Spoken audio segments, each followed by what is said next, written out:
damage. And Toy has gotten so much space from an SOD. Gonna take it. Kirk diving all the way to the back as well. Kara taking an SOD. Now the Lantern Flare. Kirk jumping again with Infinite Pursuit in the way. The Dragon locked Toy down. Edok with the fist crack in the back. King Kong can't engage. Toy's falling already. And they're gonna get one more. Another one falling. Edok gets the pin down and a shutdown. But Sun Jin is all alone. Kelra, his push, his investment, his hard work only stopped by the Lord. Can you do it, Kelra? Can you go in a 1v3? Jumps on Edok, gets chain CC by the fist crack as well. The damage coming out, Kelra taken down by Rins. And there is a Lord still to play with. Rins goes in with the Crimson Beacon on the Super Friends, gets engaged on. Kelra puts him up against the walls. Fear of misery. Kelra. The Kingdom are man down. Way the Dragon. Oh, the Abyssal Arrow lands. Sun Jin still able to escape right now, but the trap is going on him. That's the tick. Immortality. Sun Jin. Jikudal for Brusco. 2 down. When it comes to the insurance, I suppose, but I feel like even Barca is pretty consistent overall, especially you get rapid boots as well, but they're gonna go with that early games here for the side of Onic PH. In the first game, a best of 7, Onic Philippines versus RRQ HOSHI. Welcome to the land of Dawn for Game 1 in the Grand Finals. Ladies and gentlemen, early on, already a bit of aggression. Rins, signature aggression on this Juicin, a signature pick as well. And this goes back to, again, the rookie days of Rins. We would expect Rins to go for the playmakers, the guys who would just be able to flicker forward. And who better than to flicker forward than a Juicin?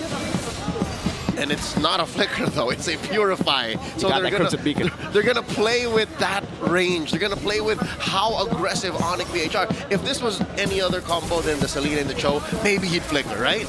But Rins is afraid of the kick and the arrow that could come from downtown. A peek at the emblems these players are rocking. In case you were wondering, like, how does Rins build his Selena? Is that right? Is that Season Hunter?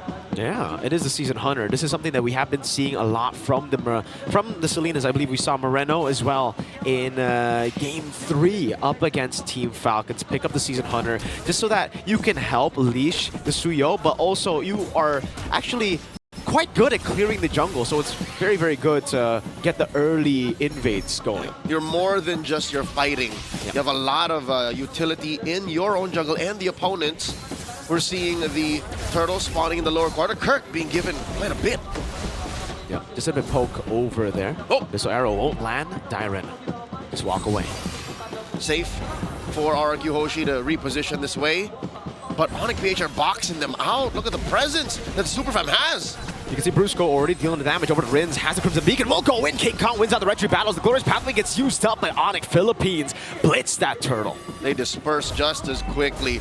Dyren didn't even catch the ghost, the shadow of any of the members of Onic. That's a win for the Superfam. But RRQ HOSHI are keeping up with the farm. Mirko, this gold lead ain't budging. No, it ain't. I wonder where it's coming from. Is it just the mid? I'm guessing it's the mid prio that they have over Onic Philippines, right? Super Friends has been zoned away a lot from this mid lane. But what's good about the Selena is you don't need level 4 to contest for the neutral objectives. Nope. Again, it helps that you have an emblem set and your range is just almost impossible to fathom for most heroes. King Kong keeping up the path here. The jungle route that he is known for has evolved through the months, through the years, and that's a good win. A flicker by Brusco, kicked the wrong way. Flicker for flicker response there. It's a flick from Edok to get away. Has the fist crack now coming down with the Crimson Beacon, locking King Kong down. That's gonna be the pin down over, but it's a good Blade Surge tap, that blink away for the Suyo. Mini heart attack for both sides there, committing quite a few resources. Both teams skittish to give over first blood. Oh, King, that's Super Friends caught out. Just a bit poke again. Selena, very, very hard to catch. Slippery girl, Dyren. Kind of a tough spot. Brusco not able to go for the way to Dragon just yet. Glorious Pathway gets used up. They're deciding to go in as Dyren pops in to revitalize. Now it's going to be the Infernal Pursuit to lock them down. Such electrifying beats and the pin down onto 2. Kirk caught all alone against 4. Nice bait by the Kingdom here. They're not done. That's Kirk jumping up. Another one onto Dyren. Edok very low. It's going to be a kill over King Kong. Gets another up top. It's a solo kill for Toy against Kelra. And the Kingdom are winning across the board. Say what you will about how that exchange went down here in the turtle pit, but oh, they're not done! Super Friends. He's got to respect this. King Kong able to get that Soul Sever damage onto Sutsujin. What happened up top? That's just Bruno things. Looking at Toy, he has already built his Haas Claws, while Kelra isn't even at a full item. Kelra was forced to commit early to a Warrior Boots. So he was dueling. He knows he was going to duel against Toy, but he wasn't ready for the damage output. He's now down almost 1,000 gold. It's a tough matchup now. Tyron also so oppressive in this XP lane against the Phobias. The Turtle, though, will not be rushed. RRQ had the tempo to play with, but they will take it slow. They know that the Joy needs that mid game, and it's still more Suyo-sided in this Turtle battle. Tyron with the pull. King Kong being given this small wave down bottom. And it looks like the Kingdom are leaning hard into this. Rins again with his own over to King Kong, forcing him to blink out. That should be the Turtle given over. Now, oh, it's a Kingdom with the way to Dragon. Sutsujin still able to get it as the Electrifying Beats comes around. Sutsujin doing damage over to King Kong, who's on Rins. Now Infernal Pursuit from Kirk. Kirk is taking names and dropping bodies. Rins falls as well. Traded out for the Bruiser. Going in still on Dyron, a double lane for Kelra as he shoves in mid. Dyron able to dodge away from that Abyssal Arrow, but gets pinned down by that Spear of Misery. Sutsujin Electrifying Beats almost caught by Kirk. A turret falling up top for the trade. It's not enough. The space Onic PH are making for the gold standard. He's not dealing enough damage. And Toy has gotten so much space from an SOD. Gonna take it. Kirk diving all the way to the back as well. Kelra taking an SOD. Now the Lantern Flare. Kirk jumping again with Infernal Pursuit in the way. The Dragon locked Toy down. Edok with the fist crack in the back. King Kong can't engage. Toy's falling already, and they're gonna get one more. Another one falling. Edok gets the pin down and a shutdown, but Sutsujin is all alone. Kelra gets a double. Patience, ye of little faith. The Super Fam were just building up to this very moment. Again, the magic number, 7 or 8 minutes, when this early game centric lineup will start putting pedal to the metal, arrow to face, kick to shin. RRQ HOSHI are down almost 2,000 gold in the snap of a finger. It all came crumbling down as they went in, and man, Captain Kirk, is that what you call him? You could call him that. He's captaining right now. He was hitting the stratosphere with the way he was jumping, man. He's commanding the team. Walks up forward, 1v4. He likes those odds, and he wins it for the team. Wow, we were talking about Dyron and the Phobias. Seems like we just haven't been able to see Kirk on the Phobias. Yep, that's his middle name I hear. Kirk Phobias Gutierrez. Toy getting a little space up top. Again, that's the only safe haven for RRQ right now because they lost so much in mid, lost so much down bottom.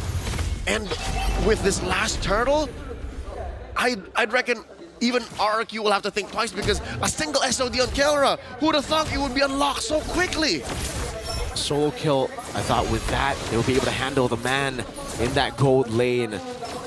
Edok poked down again. Kirk so impressive. Jumping in one more time as Rince is able to zone him away as Brusco looks for the take over. Gets away the Dragon, but Sutsujin still wins out the retry battles. Brusco gets away the Dragon, but now gets caught in the Glorious Pathway. Sutsujin takes him down. Kirk all alone. Meanwhile, Kelra though, Kirk still jumping in against 4 members. Trying to go for the trade. Won't be able to do so. SOD! Right in the middle of 4. I don't think Kelra should take this fight. The Super Fam were taken out of their breath, dispersed, split up, separated from each other, and they had no choice but to make the most out of a losing situation. A bad trade. A turret for a turtle and a good bunch of bodies. RRQ HOSHI have found a way to recover, but Onic PH are still ahead, very slightly. Only until Toy takes down this turret down bottom will the Kingdom have some room to breathe. Look at the space given to Kelra though.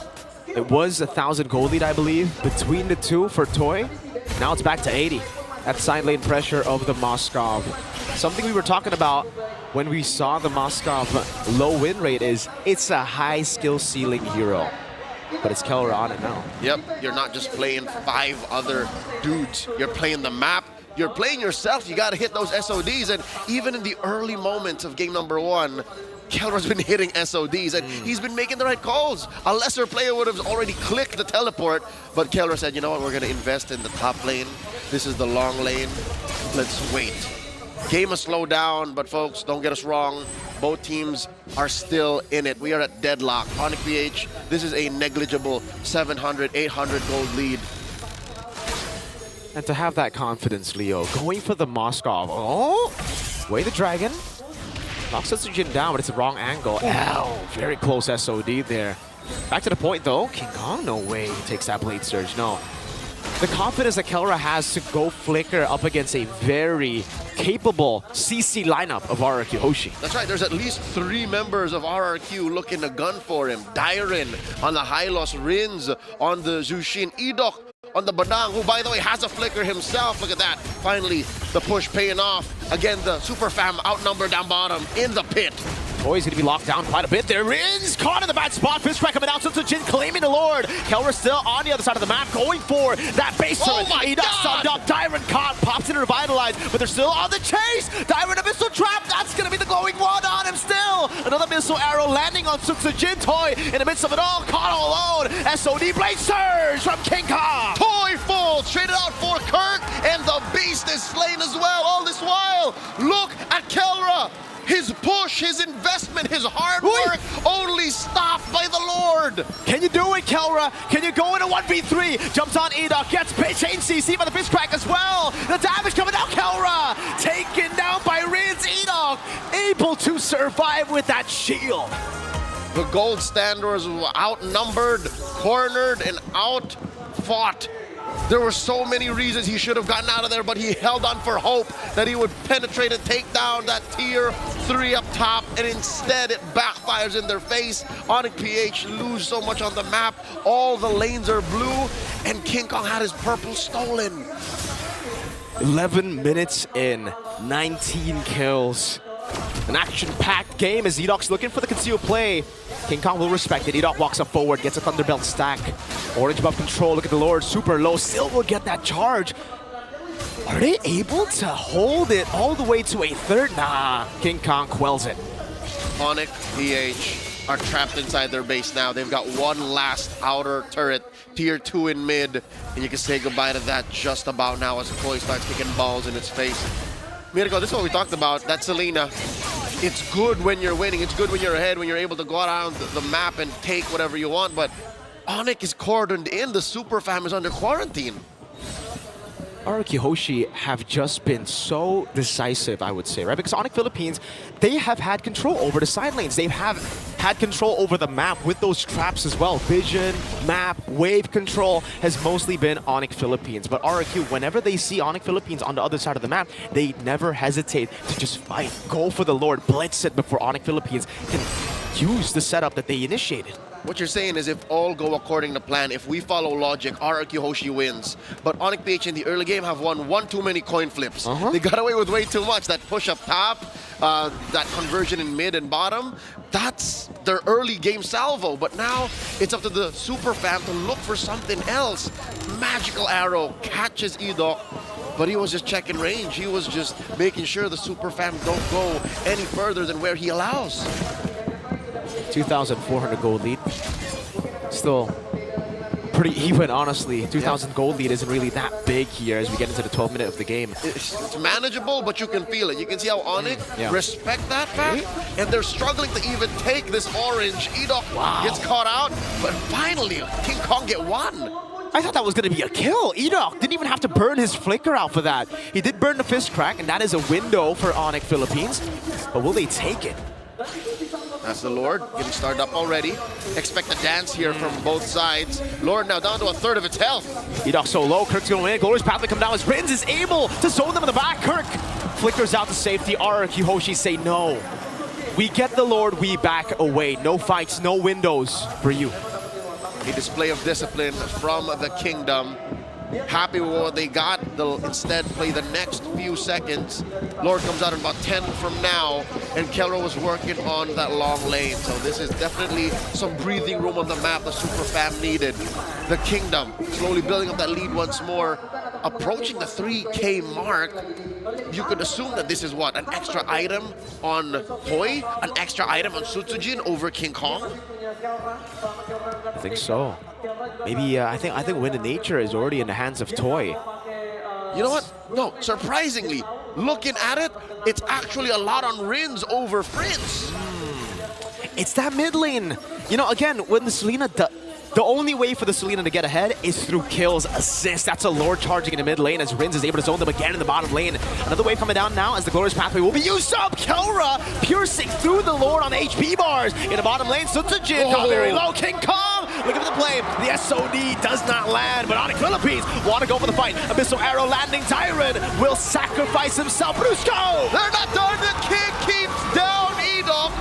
He does survive with some extra shields, but regardless, the fact of the matter is Onic PH fought 2 battles on 2 fronts and 1, kicking RRQ HOSHI out, keeping their mid lane inhibitor. What a fight. What a defense by Onic Philippines. By all means, that should have been an RRQ base turret take. They should have took at least 1 or 2 bodies too. But it's the opposite. Onic Philippines were able to stand. Abyssal Arrow not actually landing on Sutsujin, but no follow available. Kirk won't or has kind of dropped when it comes to that damage impact that he has in the game. You can see that he's struggling now. Whenever he walks up in front of pursuit forward, the joy is shredding that HP bar. That's why he invested in the flicker. He knows that he had to play with range, go in and out of combat to try and buy time for the rest of Onic. Checking out these items. Kirk could be chunkier. Again, he is rocking double magic defense, but then that's where the rest of RRQ HOSHI come in. Toy, Edok dealing some damage that'll make Kirk second guess his own decisions. Let's take a look at the items again. Like you mentioned, Leo, it's a 1,500 gold lead for the Juicin. But I can't... Because like when Juicin gets more gold, it's... Unless you go for the Sky Piercer build, right? It's not really going to add up to more damage. It's more utility. Yep. But for Friends, as he scales up, that is a game changer right there. That is a one-arrow wonder that could get you the win. Sutsujin should be scared. Toy should be scared.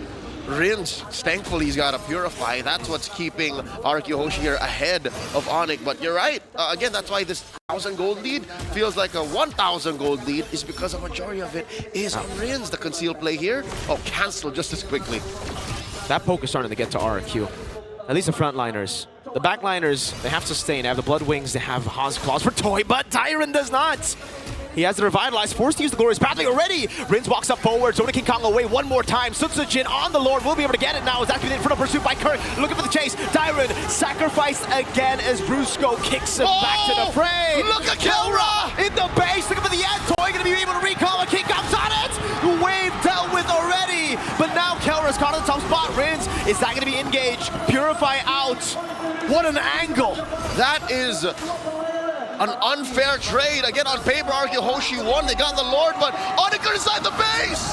Lord gonna be spawning as well. Sutsujin popping electrifying beats already. Onic Philippines looking for the angle to end the game. The Lord ignored him. Do it. Can a minion in the mid lane? Or no, that's the Lord in the mid lane already shoving the waves. Tailwind in the bottom. Onic Philippines cannot find the angle to end. And there is a Lord still to play with. Rins goes in with the Crimson Beacon on the Super Friends. Gets engaged on. Kelra puts him up against the walls. Fear of misery. Kelra. The Kingdom or Man down. Way the dragon. Oh, the Abyssal Arrow lands. Sutsujin still able to escape right now, but the trap is going on him. That's the tick. Immortality. Sutsujin. Jikudo for Brusco. 2 down for the Kingdom, and Onic PH continue the onslaught. They want to take down this tier 2 in mid, and they're going to have their way with it. No Rins, no Sutsujin. 3v5. RRQ HOSHI. Edok gonna be landing. The Abyssal Arrow locks him down. The pin down is there too. Toy getting damage. Super Friends still trying to land those arrows. Toy still in the back line, but now look at that piercing damage. Toy with the immortality. The waves right there. Onic Philippines battle their way to a game victory. First on the board, the Super Fam, Onic PH. 1-0. What a game. What an absolute banger of a game to kick things off here at the playoffs. You can see that all the fans are happy to watch because we got a brawl. This is why we love Mobile Legends.